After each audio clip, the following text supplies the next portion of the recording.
പാലക്കാട്ട് വീണ്ടും കർഷക ആത്മഹത്യ. നെന്മാറ ഇടിയംപൊറ്റ സ്വദേശി സോമനാണ് വീടിന് മുന്നിലെ മരത്തിൽ തൂങ്ങി മരിച്ചത്. കൃഷിനാശത്തെ തുടർന്നുള്ള സാമ്പത്തിക പ്രയാസത്തിൽ മനം നൊന്താണ് സോമൻ മരിച്ചതെന്ന് ബന്ധുക്കൾ പറഞ്ഞു. ഇന്ന് പുലർച്ചെയാണ് നെന്മാറ അയലൂർ ഇടിയംപൊറ്റ സ്വദേശി സോമനെ മരിച്ച നിലയിൽ കണ്ടെത്തിയത്.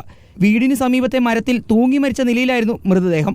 വീട്ടിൽ നിന്നും സോമൻ എഴുതിയതെന്ന് കരുതുന്ന ആത്മഹത്യാക്കുറിപ്പും പോലീസ് കണ്ടെത്തി. കൃഷിനാശം മൂലം സാമ്പത്തിക തകർച്ച ഉണ്ടായെന്നും ഇത് വിവിധ ബാങ്കുകളിലെ വായ്പാ തിരിച്ചടവിനെ ബാധിച്ചെന്നും ആത്മഹത്യാക്കുറിപ്പിലുണ്ട്. സാമ്പത്തിക പ്രയാസങ്ങളെ തുടർന്ന് ഏറെ നാളായി സോമൻ മാനസിക സമ്മർദ്ദത്തിലായിരുന്നുവെന്ന് ബന്ധുക്കളും അറിയിച്ചു. മരിക്കാൻ കാരണം കൃഷിനാശം വന്നിട്ട് തന്നെയാണ്. കഴിഞ്ഞ വേനലിൽ പഞ്ച കിട്ടിയില്ല, കാരണം പോത്തിൻ്റെ വെള്ളം കുറവായിരുന്നുകൊണ്ട് ഇട്ടിട്ടില്ല. കഴിഞ്ഞ പ്രാവശ്യം നെല്ലൊന്നും വളർന്നിട്ടില്ല സപ്ലൈക്കോന്. ഇപ്രാവശ്യം നട്ടത് പോയി. സ്വന്തമായിട്ട് അയാൾക്ക് 1 ഏക്കറുള്ളൂ, ബാക്കി പാട്ടത്തിനാണ് 3 ഏക്കർ. ലോണുണ്ട്, അതന്നല്ലേ പ്രശ്നം. മറ്റുള്ളവർ കൃഷി ചെയ്യുമ്പോൾ ഇവർ ചെയ്യാതെ പൈസയില്ല. ട്രാക്ടർ വന്ന പൈസ കൊടുക്കണ്ടേ, നടിയിലുകാർ വരമ്പത്ത് കൂലി കൊടുക്കണം. ഹിന്ദിക്കാർ വന്ന കടമുണ്ട്, ബാധ്യതയുണ്ട്. എത്ര ഉണ്ട് എന്നുള്ളത് നമുക്കറിയില്ല.